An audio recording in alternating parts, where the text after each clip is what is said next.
sebelumnya, Assalamualaikum warahmatullahi wabarakatuh. Waalaikumsalam warahmatullahi wabarakatuh.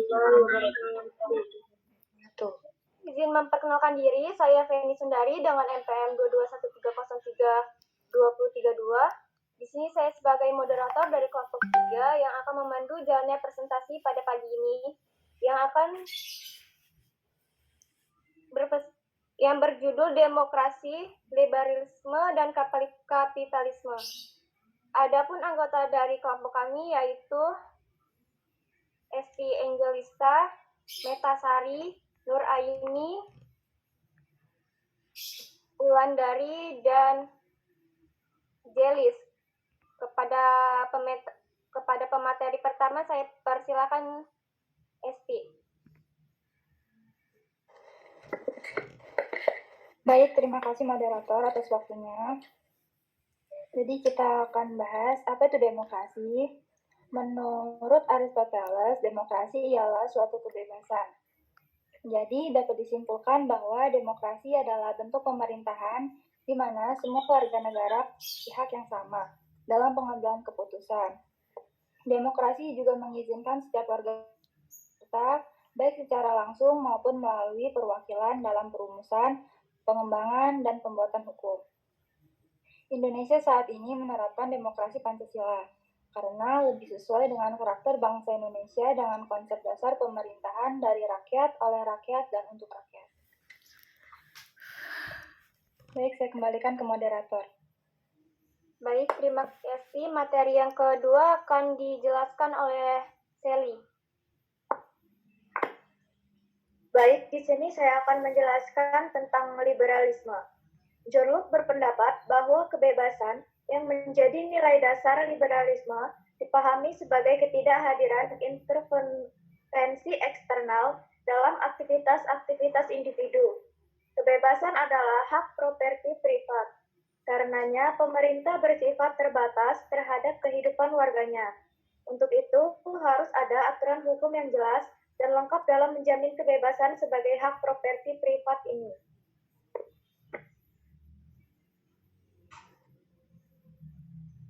Materi yang ketiga akan dijelaskan oleh rekan saya, Jelis. Silakan.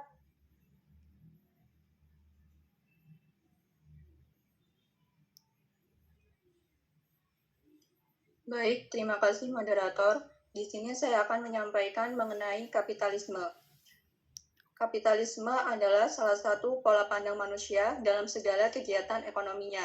Perkembangan kapitalisme tidak selalu bergerak ke arah positif, tetapi naik turun. Keberadaan kapitalisme ini sebagai suatu bentuk kritik penindasan terhadap masyarakat. Pada saat ini, kapitalisme dapat juga diartikan sebagai sekelompok kaum borjuis atau orang-orang golongan menengah ke atas yang merupakan pemilik modal, yang menguasai roda perekonomian dan politik dengan cara menghendaki kebebasan dalam mekanismenya sendiri untuk mencapai keuntungan sebanyak-banyaknya. Jadi, pada dasarnya keberlangsungan dari sistem ekonomi kapitalisme ini dikendalikan oleh pemilik modal.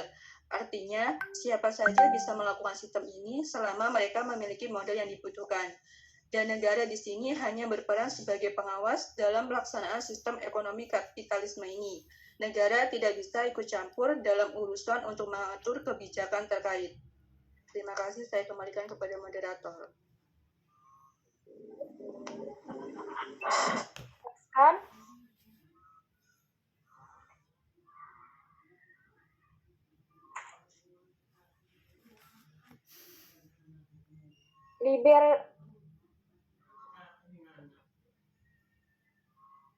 Kapitalisme adalah salah satu pola pandang manusia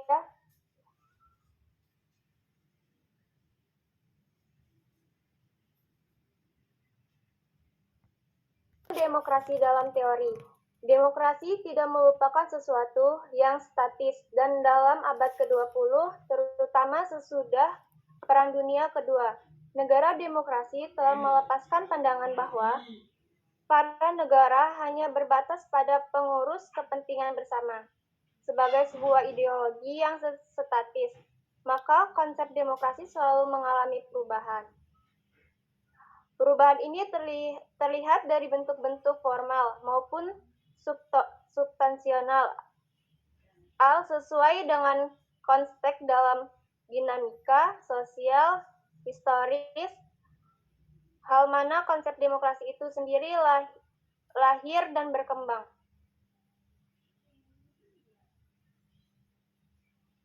Materi yang kelima akan dijelaskan oleh rekan saya, Fitri. Baik, terima kasih moderator. Saya di sini akan menjelaskan tentang liberalisme klasik. Menurut John Locke, pemerintah juga memiliki fungsi esensial bagi terciptanya suatu alat pertukaran moneter yang memudahkan pengumpulan kekayaan. Liberalisme klasik adalah ideologi yang paling erat kaitannya dengan kapitalisme laissez, yang menegaskan kebijakan dan kemampuan individu dalam kerangka penguasaan ekonomi dan kecerdikan usaha. Kaum liberal juga terlalu percaya pada kekuatan pemerintah, seperti Thomas Paine yang pernah menulis bahwa pemerintah bahkan dalam keadaannya yang terbaik merupakan suatu makhluk jahat yang niscaya. Atas dasar itulah para pemilik liberal seperti Montesquieu dan James Madison memandang perlu untuk memisahkan elemen-elemen kekuasaan dan melimpahkannya kepada lembaga eksekutif, legislatif, dan yudikatif. Selanjutnya yaitu neoliberalisme. Neoliberalisme adalah pecahan ideologi liberalisme yang mendekati kapitalisme, sedangkan yang mendekati sosialisme disebut liberalisme baru atau new liberalism. Beberapa prinsip neoliberalisme, satu yaitu keyakinan bahwa perkembangan ekonomi yang berkelanjutan penting untuk mencapai kemajuan umat manusia. Yang kedua, kepercayaan diri bahwa pasar bebas adalah tempat alokasi sumber daya yang paling efektif. Yang ketiga, penekanan pada peran minimal intervensi negara dalam hubungan sosial dan ekonomi. Dan yang terakhir yaitu komitmennya pada kemerdekaan perdagangan dan permodalan. Terima kasih, saya kembalikan ke moderator. Baik, materi yang selanjutnya akan dijelaskan oleh rekan saya, Wulan. Baik, terima kasih moderator. Di sini saya akan menjelaskan tentang sejarah kapitalisme. Kapitalisme memiliki sejarah panjang dari sejak ditemukannya sistem perniagaan yang dilakukan oleh pihak swasta. Di Eropa, hal ini dikenal dengan sebutan gilda sebagai cikal bakal kapitalisme. 198 periode dari abad ke-16 menuju abad ke-19 ditandai dengan nasionalisme ekonomi dan gairah raja dan menteri untuk membangun negara yang kuat secara ekonomi. Hal tersebut perlu dilakukan agar negara mereka bisa menjual sebanyak negara lain dan membeli barang sesedikit mungkin dari negara lain demi mendorong pendapatan dan mengakumulasikan kemakmuran sebanyak mungkin. Mereka percaya bahwa hanya penjual yang diuntungkan dari pertukaran, karena penjual yang akhirnya mendapatkan uang, emas dan perak yang timbun di berangkas negara adalah sumber dan ukuran kesejahteraan dan kekuasaan. Terima kasih moderator, saya kembalikan kepada moderator. Baik, terima kasih Wulan. Materi yang selanjutnya akan dijelaskan oleh rekan saya, Meta. Baik, terima kasih moderator. Saya akan menjelaskan tentang kapitalisme dan prinsip ekonomi pasar. Kapitalisme meletakkan kreativitas manusia ke dalam aktivitas kemanusiaan yang menghormati dan mendorong inovasi kewirausahaan. Inovasi yang mentransformasikan hidup manusia ke arah yang lebih baik, tidak hanya karena sains dan teknologi, tetapi juga karena transformasi institusional. Kapitalisme bukan hanya membangun sesuatu, misalnya seperti diktator sosialis, mendorong kaum proletar untuk membangun masa depan. Kapitalisme adalah tentang penciptaan nilai, tidak hanya kerja keras. Terima kasih moderator.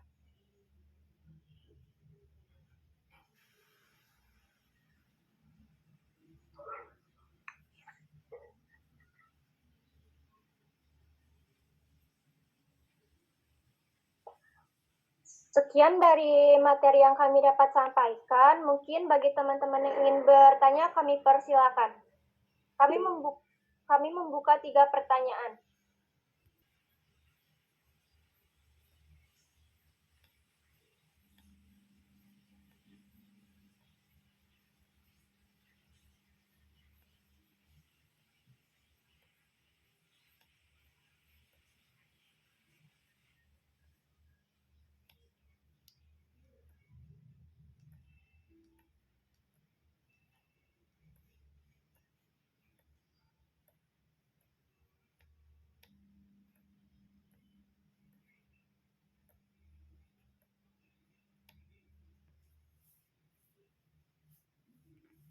Baik, di sini saya akan izin memperkenalkan diri. Nama Firda Septiani dengan NPM 2213032027. Di sini saya akan bertanya, mengapa pengaruh negatif liberalisme bisa menjadi ancaman bagi kepribadian bangsa, dan serta berikan contohnya. Baik, terima kasih moderator. Baik, terima kasih Firda. Bagi teman-teman yang ingin bertanya, kami persilakan.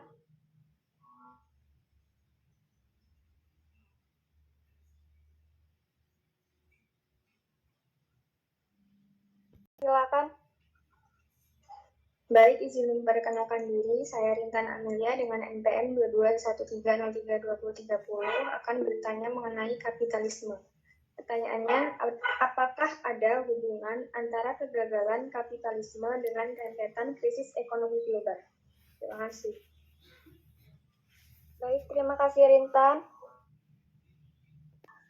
Baik, terima kasih moderator. Izin memperkenalkan diri, nama saya Rahma Isnawati dengan NPM 2213032020. Izin bertanya, apakah untuk mewujudkan negara demokrasi perlu terdapat kerjasama antara pemerintah dan rakyat? Terima kasih. Baik, terima kasih Rahma. Terima kasih kepada penanya, beri kami waktu untuk berdiskusi.